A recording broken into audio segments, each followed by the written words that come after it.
Welcome to BD news. Hanamkonda జిల్లా పరకాల పట్టణంలోని GMR గార్డెన్లో వరంగల్ పార్లమెంటు సాయంపేటకు అతిథిగా భూపాల్పల్లి మాజీ ఎమ్మెల్యే గండ్ర వెంకట రమణారెడ్డి, భూపాల్పల్లి బీఆర్ఎస్ అధ్యక్షురాలు గండ్ర జ్యోతి హాజరయ్యారు. ఈ సందర్భంగా వారు మాట్లాడుతూ కాంగ్రెస్ ఎన్నికల ముందు ఇచ్చిన హామీలను నెరవేర్చాలని డిమాండ్ చేశారు. ఇప్పటికే కాంగ్రెస్ ప్రభుత్వంపై ప్రజల్లో వ్యతిరేకత ప్రారంభమైందని, బీజేపీ అధికారంలోకి వచ్చి నడుస్తున్నా ఇప్పటికీ తెలంగాణ అభివృద్ధి కోసం చేసింది ఏమీ లేదని విమర్శించారు. రాబోయే పార్లమెంట్ ఎన్నికల్లో టీఆర్ఎస్ ఎంపీ స్థానాన్ని గెలిపించేందుకు ప్రతి కార్యకర్త కృషి చేయాలని సూచించారు.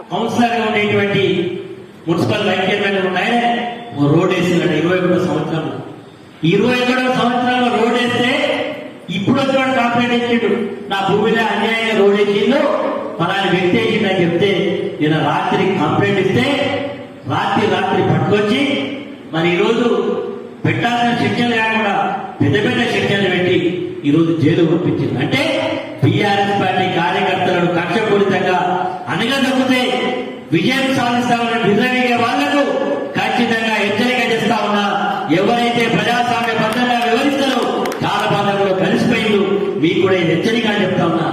మిత్రులారా, ఎన్ని వేధింపులు చేసినా, ఎక్కడ ఏ కార్యకర్తకి ఇబ్బంది వస్తే నేను ఖచ్చితంగా మీ అండగా ఉంటా, మీతో కలిసి ఉంటా, మీకు ఎప్పుడు కూడా ఎల్లగల ఉంటానని తెలియజేస్తూ మరి శాంతిపేట మండలం ఎందులో అన్యాయం జరిగిందా ఈరోజు ఒకసారి ఆలోచన చేయాలి, ప్రజలు చెప్పాలి.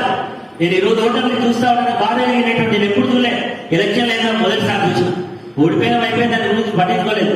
అయిపోయింది, ఓడిపోయింది కదా. ఇప్పుడు చూస్తే మా సీను కట్టేది, మా బుడతాల రోడ్ సార్, మా పరకాల రోడ్ సార్, అరే వేస్తారా అయినా రోజు సాయంత్రం చేసి ఊళ్ళో నిజంగా వచ్చిందా సార్, అవుతుందా సార్ అంటే వాళ్ళకే నమ్మకం లేకుంటే అవుడు కాదు పని మొదలైంది. ఆ ఊళ్ళో ఏ పని సబ్స్టేషన్ సలిబాగు రిపేరు సలిబాగు రిపేరు, అక్కడి నుంచి గంగిరేని కూడా రోడ్డు అన్ని పనులు చేసినాం, ఊళ్ళో రోడ్డు అన్ని చేసినాం. ఓట్లు చూస్తే 700 మైనస్. అక్కడ అన్ని గ్రామాలకు అదే పని. చాయపేటకి ఎంత తక్కువ చేసినాం, పత్తిపాటికి ఎంత తక్కువ చేసినాం. మా సర్పంచ్ అయితే ఊకే ఈ రోడ్డు కావాలి, ఆ రోడ్డు అన్ని చేసి. అంటే ప్రజలు మొన్నటి ఎలక్షన్ లో అభివృద్ధి మీద కూడా చర్చ చేయాలి. కేసీఆర్ ₹1,00,000 కళ్యాణ తులం బంగారం, ఆడబిడ్డలు అందరూ ఒక తులం బంగారం అవుతుంది. పుస్తకాలు వేసుకోవడానికి కావాలి, ముద్దుగా మన పని అయినా కదా. అదేవిధంగా కరెంట్ వస్తుంది, ఫ్రీ కరెంట్ ఇస్తాను గుద్దు, బస్సు ఫ్రీ గుద్దు. ఎవరికైనా బస్ తోటి ఈరోజు లాభం, ఎవరు ఎప్పుడు ఆరోగ్యంలో పోతారు. ఈరోజు ఎవరికి లాభం అయిందంటే ఉద్యోగాలు చేసుకుంటున్నారు, టీచర్ అమ్మలకు వాళ్ళ వాళ్ళు కొనుక్కోలేదు బస్ టికెట్, దాని మీద భయం. అంటే కొన్ని నిర్ణయాలు అట్లా జరిగిపోయినాయి.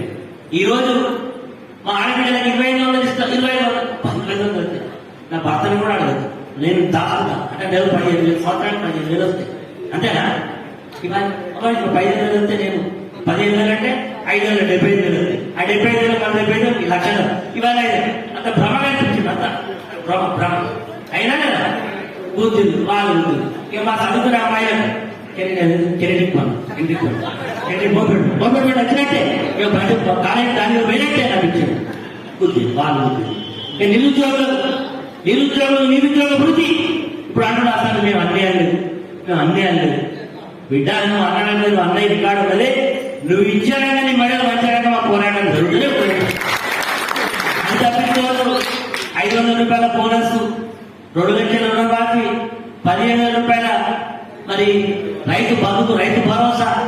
ఏ భరోసా ఇస్తే పని ఇడిచిపెట్టే సమస్య లేదు. మాకు ప్రతిపక్ష పాత్ర ఇచ్చిండు, అనువనుగున అడుగడుగున ప్రజల పక్షాన ఉంటాం, ఇచ్చిన హామీని అమలయ్యేంత పోరాటం చేస్తాము. సందర్భంగా తెలియజేస్తూ మీరందరూ కూడా ఆలోచన చేయాలి. మహాభారత యుద్ధం జరిగింది, ఇప్పుడు కాదు కొన్ని వేల సంవత్సరాల కురుక్షేత్రం జరిగింది. ఏమైంది? ధర్మం గెలిచింది. పాండవులు 5 ఉన్నారు. అందరు అడిగి చూస్తే అందరూ పెద్ద కౌరవులు దిక్కు, పెద్ద ఉద్యోగులు ఇద్దరు, విడిదికో శ్రీకృష్ణుడు ఒక్కడే 5 ఉన్నారు సైన్యం తప్ప. శ్రీకృష్ణుడు వాళ్ళందరూ చూసి అర్జునుడు బాగానే భయపడ్డాడు. ఏంటంటే నేను ఉన్నా అన్నాడు. ఈ రోజు కూడా కేసీఆర్ ఉన్నాడు, మనం చేస్తాం. కాబట్టి ధర్మం ఎప్పుడైనా గెలుస్తాడు, అధర్మం ఓడిపోదు. మాయమాట 2 సార్లు అంటారా, 1 సార్లు అంటారు, ఒకటిగా 2 సార్లు ఎప్పటికైతే నమ్మాలి. నిజాలు ఎందుకంటే తెలుస్తుంది, వాస్తవాలు తెలుస్తాయి. ఎందుకంటే నేను 5 ఏళ్ళు 2 సార్లు ఎమ్మెల్యేగా, ఒకసారి ఎమ్మెల్యేగా,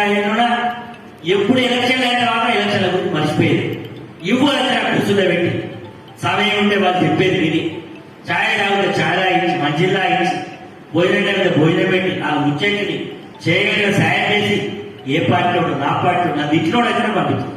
ఇప్పుడు అక్కడ లేదు. ఇల్లు ఎవరు రావాలంటే నా కూడా సీఎం పిలిపించినట్టు వాపసి మనకు ఓటే నాకు దిగలేదు. నేను అన్నానే ఇప్పుడు అట్లా అన్నా అన్నా ఎవరింటికి తీసుకెళ్ళి ఇంటికాడ ఇచ్చేక్కడ చెప్పు. ఇక గట్లున్నది వాళ్ళ పరిపాలన. బిడ్డ నేను ఇట్లుండే నా పని ఇచ్చేయండి, నువ్వు గట్లుంటే నీ పని చూద్దాం ఏం చేస్తే దూరం ఎక్కువేం లేదు, చాలా రోజులైన విషయాలు తెలుసుకుంటారు. కాబట్టి మిత్రులారా అదే పడకండి, ధైర్యంగా ఉండండి. మనమందరం కూడా తెలంగాణ బిడ్డలం.